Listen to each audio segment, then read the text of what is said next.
Welcome to the business of yoga, the business side of yoga in the modern world. Hi, my name is Rafael Arce with Yoga Marketer. Marketing is sharing your passion. Yoga is an increasing part of the American life. Since 2012, the percentage of Americans aware of yoga has climbed from 75 to 90%. One in every three Americans has tried yoga on their own, not in a class, at least once. What this raw data tells us is that there's more Americans with the curiosity of what is yoga and possibly stumbling upon what now is social media teaching how to practice yoga. Even if it's in 15 seconds or 1 minute clips, we also have access to yoga on the internet where Americans can practice at home. The practice and understanding of yoga are steadily increasing.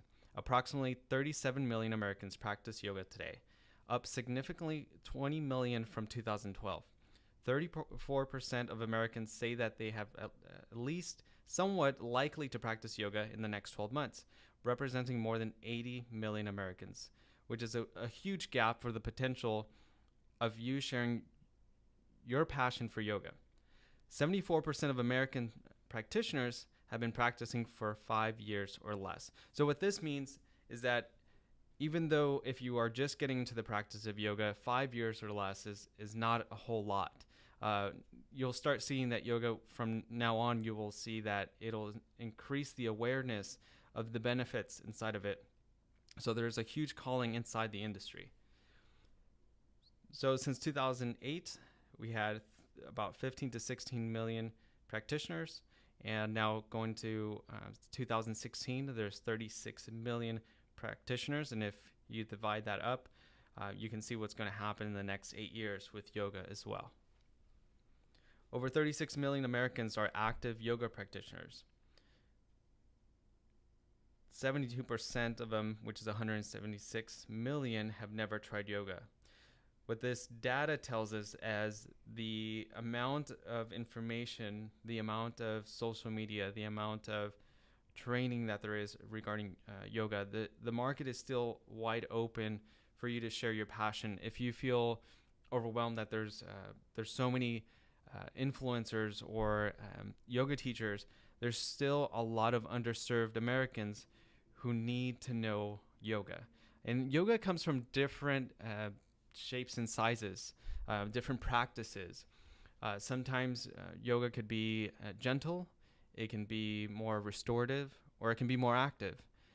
There's always a happy medium for someone, including myself. I don't always go for vinyasa. I may want some yin, or sometimes I want restorative. And inside of that, I find that I go to a different teacher just to get what I need. So the profile of yoga practitioners, you'll notice that between the regions of the North, Midwest, and the South and the West are broken down between anywhere from 20 to the 30%. The South being a little bit more active when it comes to yoga. And then the age demographic, you'll notice that individuals from the age of 30 to 49 are the ones that are most active, and females take the lead for the most active practitioners. Yoga practitioners experience the length of time practicing is about 5 years or less. What this means is it opens up the opportunity for growth. We all know that 5 years is not enough time to develop a good practice. Sometimes we fall out of our practice and then we get back in.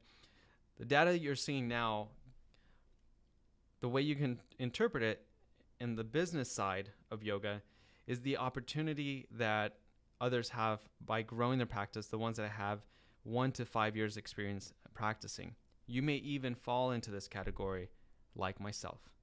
So the level of experience between the practitioners, the beginner level, and the intermediate level take most of the experience. You'll notice that only 2% consider themselves an expert or advanced practitioner of yoga. This also opens up the opportunity for workshops for intermediate practitioners who would like to get to the expert level, or the beginners who are still struggling with some of the postures and how to keep the elbows in and practicing safe yoga.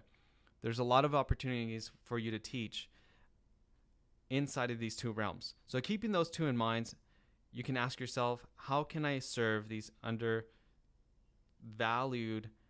practitioners that are either beginning or at the intermediate level? A free ClassPass was the reason nearly 24% of practitioners began their practice. So as you begin your journey, you may ask yourself, where do I want to position myself? Do I want to be online? Do I want to be offline? And how do I attract those that don't know me, don't trust me, and I have no following whatsoever?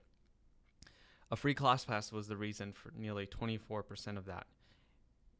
And 33% was from a friend. So if you offer a free class, you could go up from 24 to 50% or over 50% just by making sure you're offering a free class and you're asking them to bring a friend. So you're already ahead of the curve, even if you have no experience, even if you don't have a following. Be assured that this is the perfect start, or to start the foundation, because without the foundation of what you want to do, whether if you want to practice inside of a studio and work for a yoga studio, or you want to do your own practice, online, offline, the beginning point is setting the foundation, and it all starts with a free class. Now, you don't always lead with a free class. A free class is just the foundation. It's an introduction to get them to know you. Now, you're not going to offer a free class forever. It's just the time period that it's going to take for someone to know, like, and trust you. So the top qualities found in yoga teachers that were highlighted over the survey of Americans that practice inside of a yoga studio was that the teachers must be friendly, approachable, speak with clarity. And what I mean by that is, if you feel like you still haven't found your voice, the clarity that they are referring to is that I shouldn't have to look up to know what you're doing. Your articulation, your tonality should guide me through my practice and give me a visual and tell my body what to do. So when you speak with clarity, it takes practice for you to guide someone through their practice just using your words. Knowledgeable. This one's huge. There's a lot of transitions inside of yoga, and we talked about the 7 principles of alignment. We talk about safe yoga, and inside of safe yoga, what are the safe transitions? These are the top 3 qualities that you must focus on to make sure that you succeed inside the business of yoga. Making sure you're friendly, you speak with clarity, and you're knowledgeable. And knowledge overall is continuing education, because we never reach a level to say we mastered something. There's always something we can continue to learn. Practitioners spend over $16 billion on yoga, so the business has increased from an estimated $10 billion in 2012. So $16 billion, what that means to you, to me, inside of the business of yoga, is that there's a lot of opportunities for you to expand in whatever area you would like. That could be a mini series teaching them Ayurveda. You could teach. There's so many different mini series that you can teach. So a beginner series, an intermediate series. The others is corporate yoga, a private session, workshops, plenty of different workshops, posture workshops, yoga retreats inside the U.S., outside of the U.S. You could also teach at a cruise. I was recently at a cruise in Europe, and thankfully they had 8:30 a.m. yoga classes that I was able to take. The other is destination yoga. You could get hired from a hotel and practice and teach yoga inside the hotel. It's more of a destination. There's also you could get into the retail side and offer yoga mats. You could there's so many different industries inside of yoga that you could build upon it, knowing that the industry is growing, that soon to be 20 billion here shortly. So when you're practicing and saying how big is this industry, it's big enough to support any dream that you'd like to take it to. So the top 5 places yogis practice. Number 1 is their home. Number 2 is a studio. Number 3, a gym. Number 4, a park. And number 5, a community center. So what does this mean to know these top 5 places where yogis practice? And these are the top 5 areas that I would suggest or recommend to focus on to if you want to teach at a studio or teach for a gym or teach for a community center. Know that these are the top 5 places where yogis practice. If you notice that number 1 is at home, how can you fill that void? Meaning, if they're at home, what are videos? What are CDs? What are DVDs? What are online trainings that you could do inside of yoga studios? If you plan to open a yoga studio in the future, what you'll notice is that these are the top 2 places they'll practice. There's some yoga studios that even do a hybrid model, and the hybrid model could be that you could go to the studio, and if you miss a session, you can watch it online. There's a lot of ways to get creative with this, but in these 2 top spaces are the ones that you want to focus. The third one being the gym. It's not always so popular, but you will see them at bigger gym locations where they'll offer 1 yoga class a day. You'll also see this at CrossFit gyms.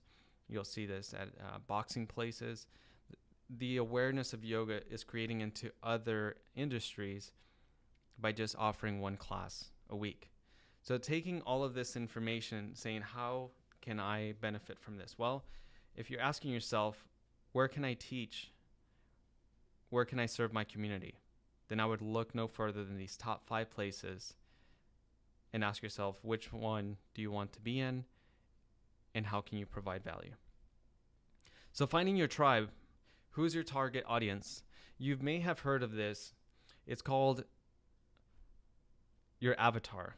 And your avatar, not like the movie, but it's just a creative individual or person, your ideal person that you, if you had them right in front of you, how old is that person that you would like to teach? Are they male? Are they female? Do they have kids? What do they read? What kind of foods do they like? Where do they like to hang out? What TV shows do they watch? Finding these things out gives you clarity to who do you want to serve. Is it elderly? Is it the ones that have post-traumatic stress, PTSD, and you want to be inside of that community to serve them? Is it orphans? Is it just your local community that you want to offer yoga inside of that? So finding your tribe is knowing your target audience, but you can't really serve everybody. It just doesn't work that way. I would suggest finding a niche, because inside of that, everything else becomes easy. A lot of questions inside of the business of yoga is, what do I do next? And the only reason why there's no execution is because of the lack of understanding of who you're trying to serve. Because if you understand who you're trying to serve, then you never have to ask what you should do next. You should already know that. And the only way to do that is if you make choices inside your yoga business or your future yoga business that are just based on that avatar. And if you're just focused on serving that one person, then you're only attracting that community. So the power of ask. Ask them what they want. This is huge. So once you have nailed down your avatar, it could be male or female, their name, how old they are, and where do they work, and where do they live, and how are you planning to serve them. The power of asking them, once you've found that avatar, once you can go out and survey them, you can go and run a poll on Facebook, you can email them directly and ask them what is it that they like what is it like that they would like to practice? What kind of classes, restorative yin, vinyasa, what workshops would they want to see on the schedule. Also, what's their work-life balance? When are they available to take a class? So the power of ask, I see this a lot when a lot of yoga teachers or yoga studio owners constantly ask these questions. Should I change my schedule? Should I change this? And the number one thing that they should do is ask their tribe, ask their community, because if they only just did that, they would get the answers that they needed right away. So you just run to your tribe, ask them what they want, they'll tell you, and then you just you service or you fill that need that they're looking for. So for example, if you ask your tribe if they would like a local yoga retreat, and they'll tell you yes or no. Or if I created this, would you invest in it? Before you create something, you should go to your tribe and ask them if that's what they want. If you create something and it fails and you didn't ask your tribe first, then you know that you should have talked to them first, because there's a huge power in asking them, because it removes the fogginess regarding what should you do next, and it gives you absolute clarity. And when you gain clarity, it gives you the power to create these things. How will you provide value to them? So there's a lot of different ways to provide value to your tribe. That's the number one focus around this. Providing value can be done in many different forms: social media, online, offline, yoga studios, video. And inside of this, you can teach them something. You can teach them safe yoga, the top 5 practices or poses that you could do. If you sit at a desk for 5 hours or more, how or do these postures before bed to sleep better. There's a lot of things that you could do inside of social media or online, offline, or in video or in audio to provide value. Because as long as you're providing value, it removes the fear of you selling your tribe. So I get this next question a lot is, I feel like I'm pitching my tribe, or I don't feel good when I am making an offer. How do I get rid of this feeling? And the only way to get rid of that feeling is that if you feel you're not providing enough value for the amount of money that you're asking for a workshop, for a class, then yes, shame on you. Because the only reason you feel that way is maybe because you're not providing enough value into your community. So the number one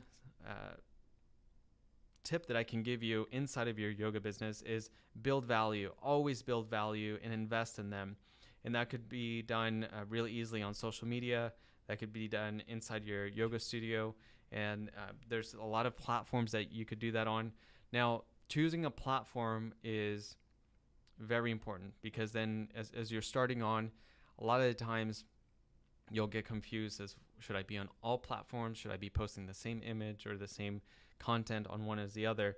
And there's no right answer. It depends on where your ideal client or ideal person, where do they spend most of their time? Is that Facebook, Instagram, Twitter, YouTube? Are they just watching YouTube videos? And that's where you need to focus. The one point I want to dive into today is inspiration versus education.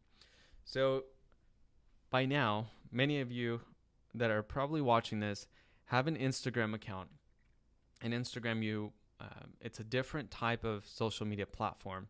It's to post a picture and some copy or some text below, and then the reader either likes the picture or just keeps scrolling. Inside the business of yoga, there has been an epidemic of what is called the Instagram models, or the Instagram marketing, and nothing could be further from what actually is building value. I think the value has been diluted by posting high resolution yoga poses with a quote from Gandhi or some philosopher. It had been Einstein. There's always someone posting these high resolution, and you'll start noticing that. I did this today before I jumped on the training. I went to the search area under hashtags, and I just typed in yoga, I was really disappointed to see the amount of yoga pictures that were very provocative. They really, it's borderline not even yoga at that point.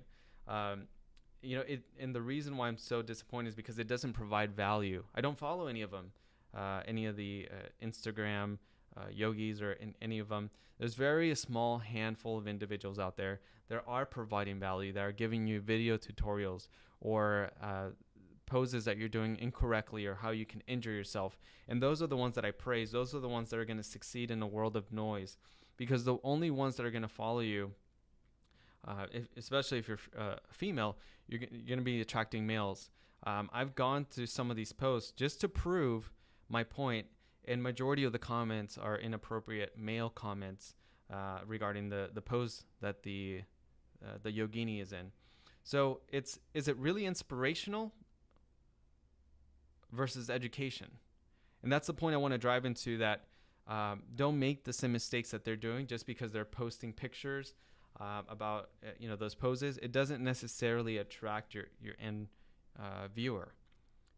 For me, it doesn't build value. It doesn't build a community or tribe. It's a little bit more self-centered to just continuously post those pictures about yourself, and it doesn't teach anyone anything. So on the alternative, I will suggest posting value, whether it's videos or images from transitioning, instead of rolling your back, bending at your hips. There's so many transitions of what is safe yoga, what isn't, and different poses that'll benefit them throughout the day. That is what I would suggest when it comes to how should I build value within those communities, is constantly give them how-to videos, asking feedback from them, and then staying away from what you see online, because it's not real. It doesn't build a community. They're really there as a distraction for what yoga really is there for, and is to serve the end user. Sharing your passion for yoga with them through marketing. Sharing your passion is the equivalent of recommending a movie, a good movie, to a friend. Saying, hey, I went to a movie yesterday and it was really good. You should go see it. It's a recommendation. There's no difference of the passion that you feel inside of you for yoga and then sharing that. That's called marketing. You're marketing, you're selling them on going to watch the movie.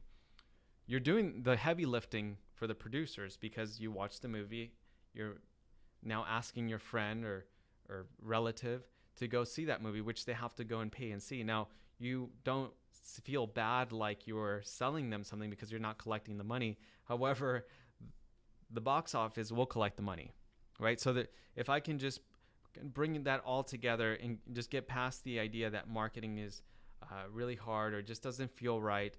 See, if you just focus on sharing your passion, that's called marketing.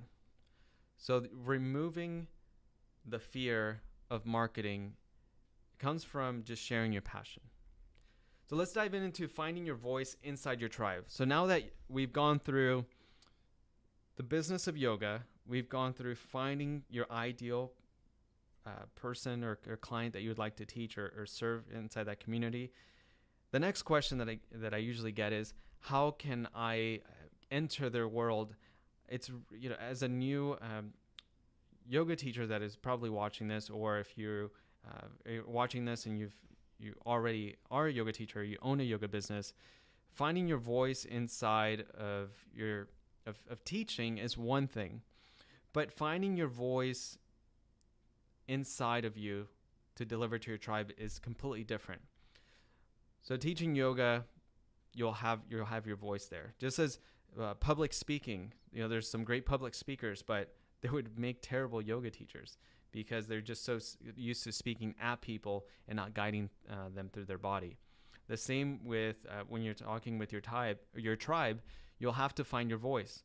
And there's a strategy around this, and it's called the daily video relevation.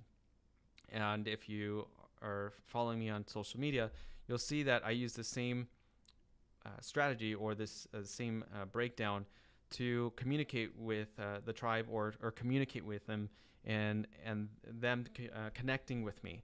So the number one thing to focus on is what happened. So if you're making a daily video or a daily recording, you would want to talk about your day. What happened? Well, today I had someone that went into my lane, and it made me upset.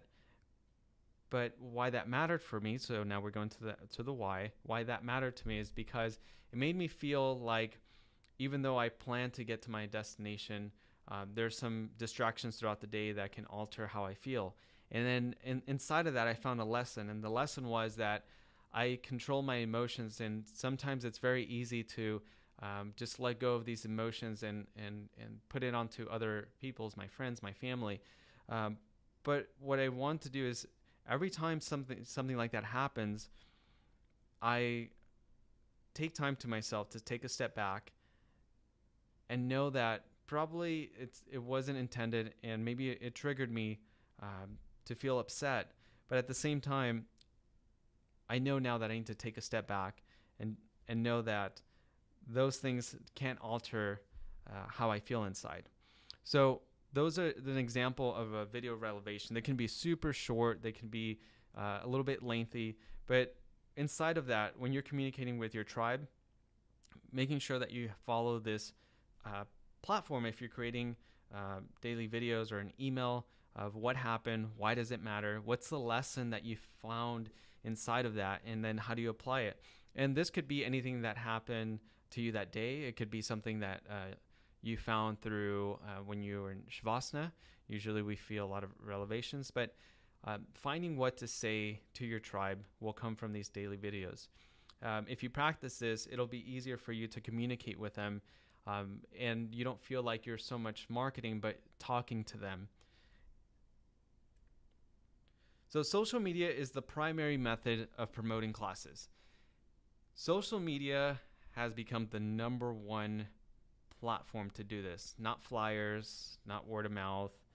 It really has come down to social media. So it is imperative that you choose a platform if you plan to eventually fit into one of the top 5 categories of where yogis practice.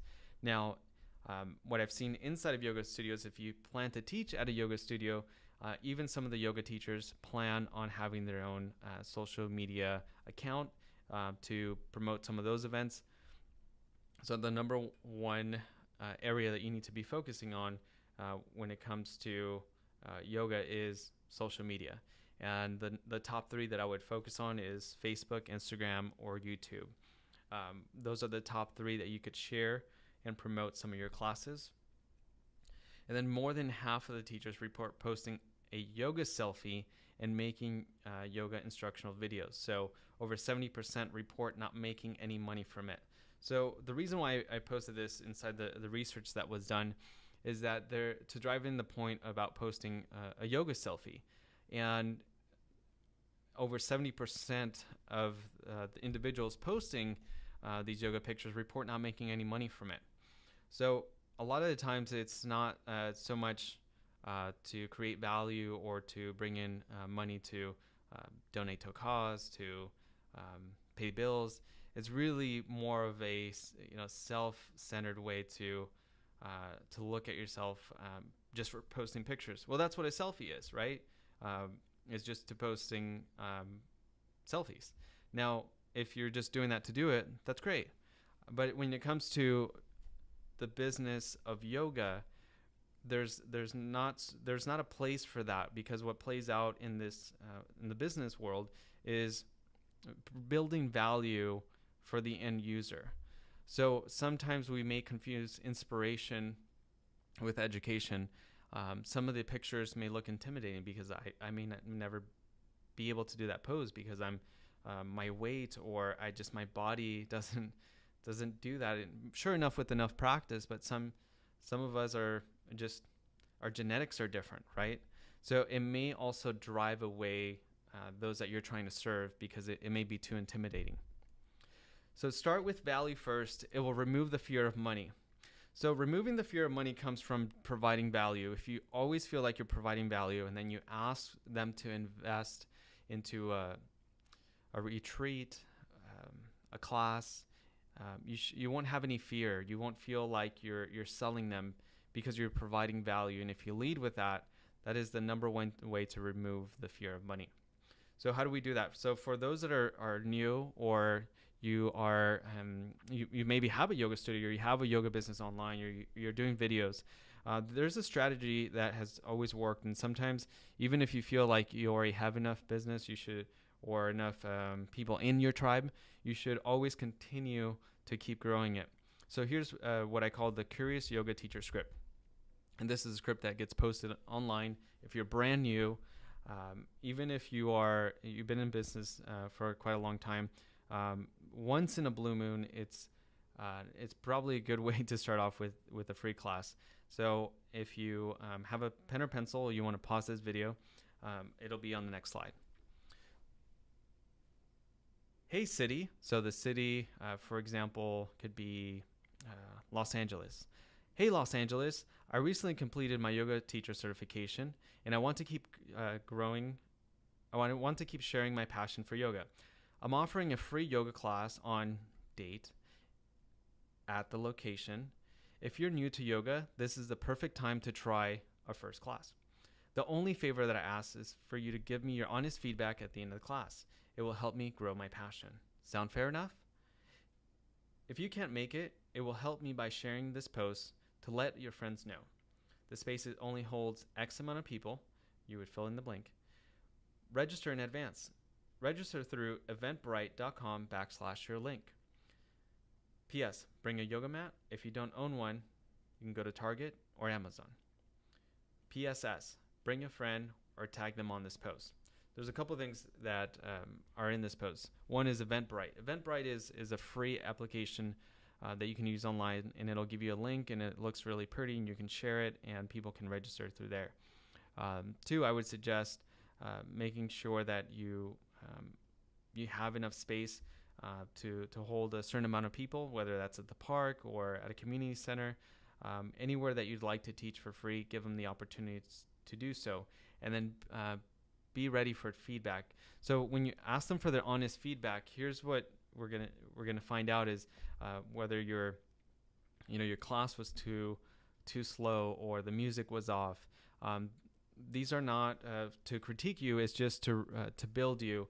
And especially if you're a brand new teacher, so take this as a constructive criticism and know that you can always build from it. It doesn't mean that it's a direct attack towards you. It just means that they're giving you their honest feedback of how you can grow as a yoga teacher. So liability waiver. So even if you're offering free yoga, a non-negotiable, even at a free event, is liability waivers. And this is important because if you're brand new, even if you're experienced, if someone gets injured or hurt during your class, you may be liable for it inside of the business of yoga. And one easy way to remove that is to have liability waivers. You can do that through Eventbrite. They can download it and sign it there. You can have those in person. You want to make sure that you always have liability waivers. I've been to many free yoga events in my community where the waiver is not offered. So that's the one suggestion that I would ask, and there's plenty of templates online that you can find, or if you have a software that you use, most of the time they provide a waiver for you. Insurance, making sure that you're covered through your insurance. If you don't have insurance, you should get insurance. And sometimes when you just cover yourself as a yoga teacher for insurance, look at the coverage, because you may need one for events. Making sure that you're insured to teach at those events, and it may not be that much. It may cost you a little bit of money, but it's really worth it when you're building your community. And then not only are you having them sign a liability waiver, you're also having them you're insured for your whole event. So 3 things I want you to take away from doing a free yoga event. It's not just to give away free yoga, because I don't want you to devalue yoga. I don't want them to devalue yoga and what every practice can mean. And there's a value given, a transfer of energy when you're even offering a free class. So 3 things I want you to take away. Number 1 is feedback. So be ready for constructive criticism. Don't feel attacked. Some of the feedback may hurt.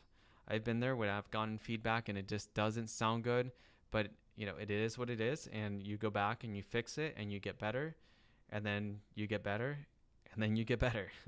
The next one is going to be video testimonials. If you have someone there that had a great experience, you may want to take out your phone and capture that.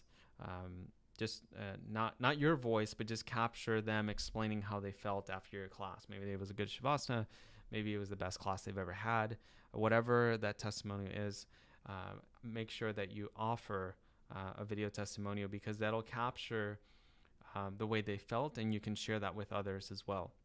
And then number 3 is emails. Have them write it down, figure out a way to collect their emails, have a spreadsheet of paper, because you want to follow up with them, especially if you're brand new, if your goal or inspiration is to open a studio and you have no following, you don't have a tribe, you want to stay in touch with those that you've offered free yoga. And this is the 3 things you can do to maximize your experience inside of hosting free events. Because once you do this, you'll be able to not only reach out to them again, but you'll be able to share video testimonials to others of their experience, of what they've missed out, or what they can look forward to in the future. So compensation. So for those that are going to teaching, they're going to be teaching inside of a studio, you'll ask yourself, how do we get compensated? And then a lot of that could be through either a flat rate and then you get paid per person that walks the door. There's a lot of different compensation plans, and it just varies of where you live. So it may be different in San Francisco than down in Georgia or in Minnesota. It's all really different. But you can expect to be compensated per class.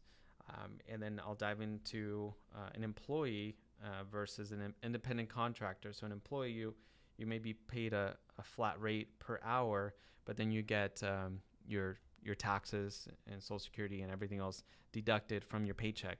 An independent contractor is just you have a little bit more freedom when it comes to teaching a class. You can you don't have to abide by so many the guidelines of the yoga studio, because an employee, you may receive an employee handbook of what's expected from you. But inside an independent contractor, you still have a few things that you want to be considerate of, like getting the class prepared for the next person coming in. Also, you're going to be paying your individual taxes inside of that. So getting with the tax professional to find out what is a tax write-off and how do I pay taxes when at the end of the year. So those are the 2 main areas to focus on, is inside of those 5 places to teach yoga. Do I want to be an independent contractor? Do I want to be an employee? What does that look like?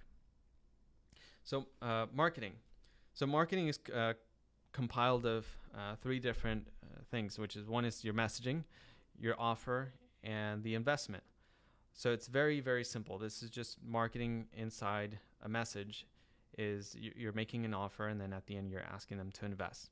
So let's break those 3 down. So if you say, I don't know how to market, I'm a newbie to marketing. If you just anytime you create anything, if you just focus on these 3, you're going to be doing better than most of them, or the people that go that don't do so well, because they lack the ability to communicate their message of sharing their passion. So communicate message. Communicating message would be on a simple landing page, on a website, definitely just many places. But when you communicate your message, you want to just get to the point. You don't want to add too many words. I see a lot of advertising with just too many fluff words, like it'll create a more abundant life. And sometimes we don't even know what a more abundant life means. Like it can mean a whole lot of things. It's not really clear to say this is the way you're going to feel, or X is the way you're going to feel. Making sure that you're really clear inside of that. And if you want to sample, or if you want to just copy something that's already done for you, you can go to yogafunnels.com and then just download the template that I've created for you to just a simple 1-page offer that you can offer free yoga. You can offer a paid class. That's something that you can just plug in and just put in your information and change everything else. So communicating your message has to do with just telling them what is it that you're offering. So it could be a free yoga trial. Inside that free yoga trial, how many times can they practice in a month? Is it unlimited? How many styles of yoga are you offering? So in your message is, what is it that you're offering them? So in the offer, what, why, and how. So what is it that you're offering them? Maybe it's a free trial. Why is that important to them? And then you want to talk about the benefits. So the benefits of why does it matter? So why does it matter that it's a trial and it's only 30 days?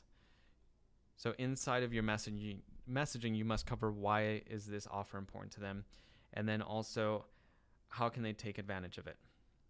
So what is it that you're offering? Why does it matter? And then how can they take advantage of it, and how is it this relevant to them? So how does this matter to them?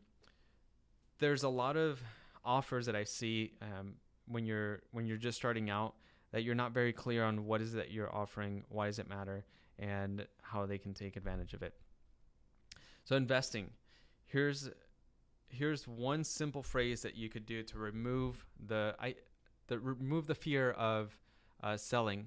So I hear this a lot of, I don't know what to say when it comes to asking for the enrollment, and this is perfectly normal because we're dealing with money and money is sensitive. So the one thing you could say is, here's what I want you to do next. So for example, if you're doing any type of offer, so let's say you're even offering free yoga, and even it's very painful for you to ask them to register, the one thing you could say is, here's what I want you to do next. I want you to click on this button and I want you to register for my class. And then after that, you're going to receive a welcome email with what to bring. Here's what I want you to do next. I want you to click on this button, or I want you to open this email, and I want you to register for our next workshop. So if you tell them, here's what I want you to do next, it removes the fear of buy this or pay for this or register below. Here's what I want you to do next. Just paints a picture of you giving them a command of what to do next, and that's usually to invest in what you're doing. So you can offer them free yoga classes, and then you'll gradually move them to either sign up for online membership or anything else that you have to offer. So inside of the business, let's go ahead and recap. We're just going to communicate a message. We're going to make an offer that's very clear in how they can take advantage of it. And then you tell them to take advantage of it. So you ask them, you don't ask them, but you tell them, here's what I want you to do next. So those are the three components to remove the fear inside of marketing. If you can do this, you'll be ahead of a lot more people. Just it's very short and concise for you to know what to offer them. Why does that matter?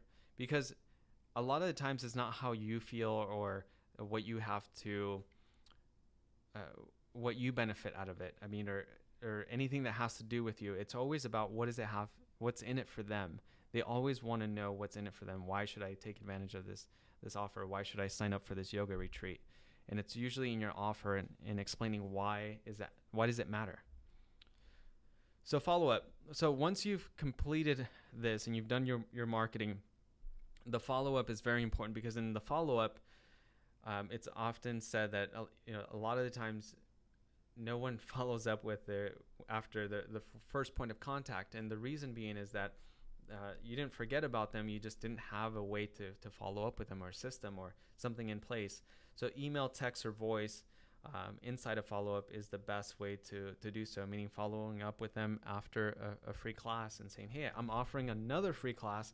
If you like this one, 2 weeks from now, here's the information, here's why this matters, and here's what I want you to do next. I want you to register for my next, for my class. That can be also in a video. It can be a video explaining this.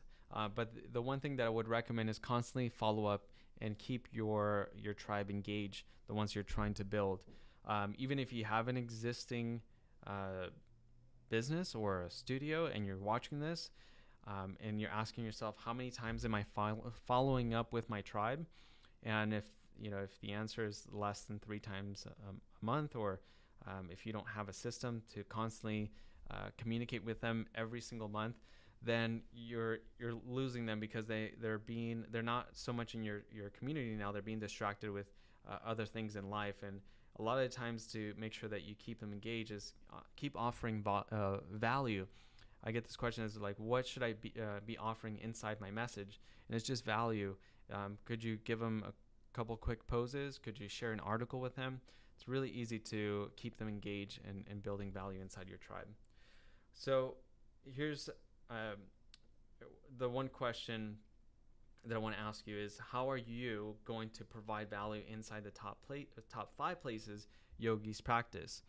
So picking just one area, whether it's at home practice, a yoga studio practice, at the park, or in your community, how are you going to provide value inside of those places?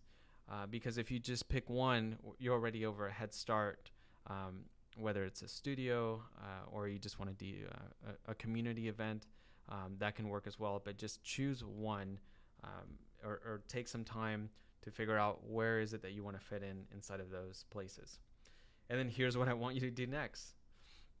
I want you to write down, where are you now? Meaning, inside of where you are right now. If you're don't know if you're going to teach this to in a community college, or if you're going to teach this at a school, or if you're going to teach this online, where are you now? Or you may not plan to do any of that. Maybe you just want to keep your own practice. That's okay too. But I want you to write down right now, where are you now inside of your practice, and as far as sharing your passion for yoga. So write down, I am like where I am right now with sharing my passion for yoga. I'm not at the point where I feel compelled to share yoga. That's okay. Or I do feel compelled to share yoga inside of this space. Next, what do you want? Like, what do you want inside of sharing your passion? I want to generate income to purchase a home, or I want to generate income so I can donate to a cause that I believe in. So what do you want inside of serving that community? And then also, why do you want it? Because if you don't know why you're doing something, it's not likely that you're going to stick with it. So it's very important to know, why do you want that? So inside of those first 2 questions, you must answer, why does that matter to you? Why do you want it? And then the last one is, what do you need to do right now? What do you need to do right now in order for you to follow sharing your passion for yoga? Could that be offering a free class? Could that be just starting a Facebook profile? Could that be going to school and offering yoga classes? Could that be making an explainer video on YouTube? Whatever that is for you, what do you need to do right now? And the reason why I'm asking you to write this down is because I want you to look down at some of these questions, and these questions to give you a little bit of revelation or clarity inside of why does this matter to you, of sharing your passion inside of the business of yoga. Even if you're just going to teach at a studio and say, this is where I want to be and serve my community. I want to be in my community by being in my local studio. I don't have any interest in opening a studio. I just want to serve those inside of it. And that's great. And then also, why does that matter to you?